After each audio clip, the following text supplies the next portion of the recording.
This is going to be quite a controversial video, and it's one that we hesitated to make, but we think actually it's quite important for the general public and especially for aspiring medics to know about. The NHS is in crisis.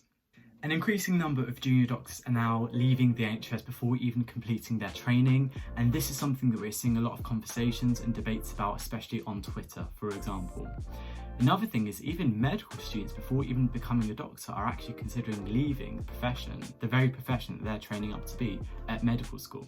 We're going to hear from medical students from across the UK on their insights as to why junior doctors are leaving the NHS. This video took us a lot of time, so I'd really appreciate it if you just smash that subscribe button and leave a like. And without further ado, let's get into it. What most people don't know is that a junior doctor is any doctor that's not a consultant level. So that's all the way from when you graduate medical school as a foundation year level, all the way up to registrar level. Anything before being a consultant. So the majority of doctors are therefore junior doctors, and depending on specialty, you'll be a junior doctor, so when you graduate medical school, anywhere between 5 to 10 years, and that's again dependent on the specialty. Since 2008, junior doctors in the NHS have seen a real terms pay cut of up to 30%. This means that junior doctors today effectively earn 30% less than what junior doctors earned 14 or 15 years ago. So how did this happen? So inflation is the general increase in price of commodities in our economy. So as inflation increases or as prices go up, wages or salaries should also go up by the same amount so that people can afford to buy the same things. However, over the past 15 years, as inflation and prices have risen, junior doctor wages have not increased by the same amount, resulting in an effective pay cut. Other issues like the NHS bursary, which is given to 4th and 5th year medical students, not being sufficient enough, have also been highlighted recently, and I would recommend checking out the #Livable NHS bursary campaign if you're interested in finding out more. All of this, along with the cost of living crisis that we're facing right now, means that junior doctors are not paid nearly enough for their efforts. After working really hard through the pandemic, many believe it's time to fight for a better future. And most recently, the BMA, or the British Medical Association, announced that a strike is inevitable, and the last junior doctor strikes were in 2016. So one of the most commonly cited reasons for why doctors are leaving the NHS is simply the extraordinarily long working hours. So doctors are on average contracted to work around 40 hours per week, and this is going to depend on your specialty, your seniority, and a range of other factors such as if you're working during the day or during the night. However, either way, doctors are very frequently exceeding these numbers by a long way, with a study finding that over 55% of doctors are doing additional unpaid work on a weekly basis. So this can lead to disruptions in your work-life balance, your sleep, and your relationships, with another study finding that only 26% of doctors consider themselves to have a good work-life balance. And this is further compounded by a very chaotic rota for a lot of doctors, which means that one day you might be working an early morning shift and another day you'll be working a late night shift. A major reason for doctors leaving the NHS is because of burnout, and that can be broadly defined by 3 main factors. 1, feeling negativity towards your job. 2, feeling exhausted because of your job. And number 3, having reduced professional efficacy, which basically means not feeling as if you can do your job properly. And of course, because of the COVID-19 pandemic, these feelings of burnout have only been exacerbated. Burnout is a really important issue, and it's something that actually is going to affect the majority of healthcare professionals at some point in their lives. It's a really good reflection, it's a really good insight, and speaking of reflections, I'd highly recommend you check out our Medicine Online Work Experience course. It's absolutely free, and it contains over 50 plus videos of anonymised patient case studies on a variety of different specialties, from oncology to A&E to GP to neurology to public health, and we're constantly reviewing it and adding to it. It's completely free, so be sure to check it out. Back to the video. So, the NHS, a broken system. So why are many doctors leaving the NHS? Well, I think it stems from serious staff shortages which have been sort of mounting in the NHS for years, and this has really been driven by the inadequate workforce planning and lack of government accountability, which includes insufficient funding and infrastructure to train enough new doctors. And we can really see this in sort of emergency units, GP surgeries out there in the UK. And I'm just going to talk to you a bit about one of the emergency units. So Dr. Rob Parry here is quoted to say here, A lot of our staff are increasingly burned out, and morale is a long-term problem because we're not able to deliver the standard of care that we believe our patients deserve. And this can be reflected in the statistics from this hospital. Around 10,886 patients were waiting longer than 12 hours to be treated in A&E in that single month. And realistically, the target is no one should be waiting for more than 12 hours. And these are some of the worst waiting times in emergency units. We also have a lot of GPs wanting to leave direct patient care within the next 5 years. I think it's around a third of GPs in England plan on doing that. And a lot of representatives have been trying to urge the government to take action because a mass exodus of doctors leaving the GPs would cause serious jeopardy to patient care. And when we look at vacancies, official health service vacancy figures show it remains short of more than 9,000 medics and 40,000 nurses. And it's quite sad to see because a lot of hospital bosses are forcing last-minute shifts changes on junior doctors and trainees below the level of consultant up to the level of senior registrar because staff sickness and the scarcity of local medics has left them struggling to ensure patients' safety is maintained overnight.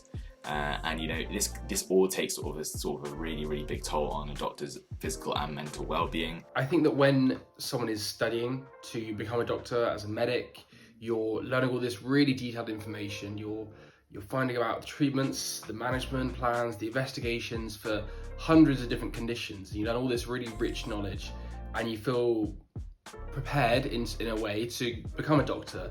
And then if you become a doctor and then you're stuck with sitting at a computer, ordering scans, ordering blood tests for hours every day, it just doesn't seem rewarding. There's no patient-facing interaction, which is what you were expecting when you spent all those years training. And so this sudden realization that actually you've learned all this stuff and you've expected all this patient interaction, just to have that not come to fruition as soon as you become a doctor can be rather almost heartbreaking. And that can really be behind someone's decision to leave the NHS, in my opinion. There are many reasons why junior doctors are leaving the NHS. One of those reasons is due to a lack of senior support.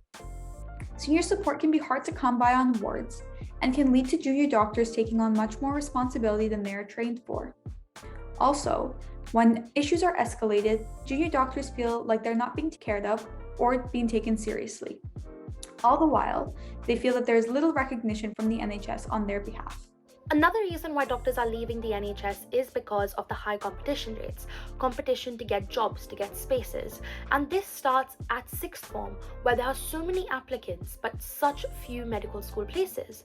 People often say that getting into medical school is the hardest part, but that simply is not true anymore, because getting into medical school is only the first step, and there are more medical school places than junior doctor positions. Recently, you might have seen that 800 medical students who passed their exams did not get a foundation job of their choice and were later accommodated in places that they didn't even apply to. But the bottleneck doesn't stop here.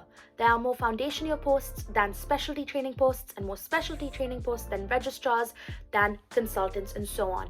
This bottleneck has led to so many doctors who have actually passed their exams to move on to their next level of training just stay in the same post because there are simply no training jobs.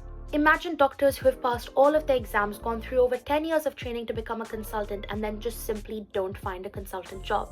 That is what the NHS looks like right now. That is why so many doctors are choosing to leave and go to other countries where the competition isn't as high and where they're guaranteed a job as long as they complete their training. Another reason that junior doctors are leaving the NHS is due to the location barriers.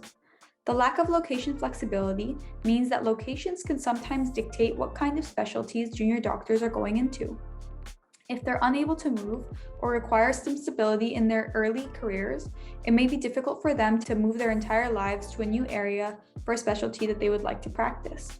Additionally, if they get placed in a larger deanery, it may be difficult to travel to and from hospital placements in a safe or appropriate manner. So I think one of the reasons why doctors could be leaving the NHS is because of the lack of perks that come with the job. I know a lot of employers that medics typically go to offer things like house, travel insurance, all the insurance is covered for, they get credit cards, they get gym memberships, just to name a few. And the list is really extensive, whereas with the NHS, despite working in a healthcare system, you're not getting any healthcare benefits. There's no private health insurance or anything like that. So it's easy to see why that could be behind someone's decision to leave the NHS. Private practice, the dark side of medicine. Something that isn't as well known is that only consultants can actually practice privately, and whether doctors should practice privately is something that we'll cover in a later video. What I do want to cover though is that for junior doctors, it's something that's not available to them. Junior doctors can't practice privately, but what they can do is actually locum. Locuming is where a doctor can basically work temporarily and fill any gaps on a rota basis, any shortages that exist. Locuming pays relatively well compared to salaried doctor, but it comes with a variety of cons, and that includes either feeling isolated, not supported, and also having irregular work schedules. A survey of doctors leaving the NHS has sadly found that bullying is still a major issue for a significant number of doctors in the NHS. And we can speculate that this might be because the NHS operates on a hierarchical system, where on your team there will be people who are superior to you, and there will be doctors who will abuse this in order to make other doctors feel uncomfortable. There are also interestingly differences between different specialties. So for example, obstetrics and gynecology has one of the highest percentages of bullying among those doctors leaving the NHS. In addition, doctors who have been identified to have a fitness to practice issue in the past also report much higher levels of bullying. So the difficulty lies in how do you address this? You're operating within a nationwide system, and yet bullying is an individual problem on a case-by-case basis. So this sadly is a problem that remains unsolved. In addition to bullying, abuse from patients and the general public remains a problem, with doctors frequently reporting cases of sexual harassment and other forms of harassment as well, which can majorly impact your general well-being as a doctor. Relocating to practice abroad as a doctor is becoming an increasingly popular option amongst medics from as early as medical school. There are a range of reasons for doctors wanting to move abroad, including better pay, better working conditions, quicker training, more hands-on work compared to the admin-heavy job of junior doctors in the UK, and overall a better work-life balance. Okay guys, thanks so much for watching all the way up to the end. This was quite a controversial video, but we think ultimately it was one that's going to be quite worthwhile and interesting to you guys, the viewers. If you did enjoy that, don't forget to smash that subscribe and like button. It's the best way of telling us that you're enjoying these videos, and also to stay up to date with our latest and best medicine application advice. Great seeing you guys, and see you in the next one.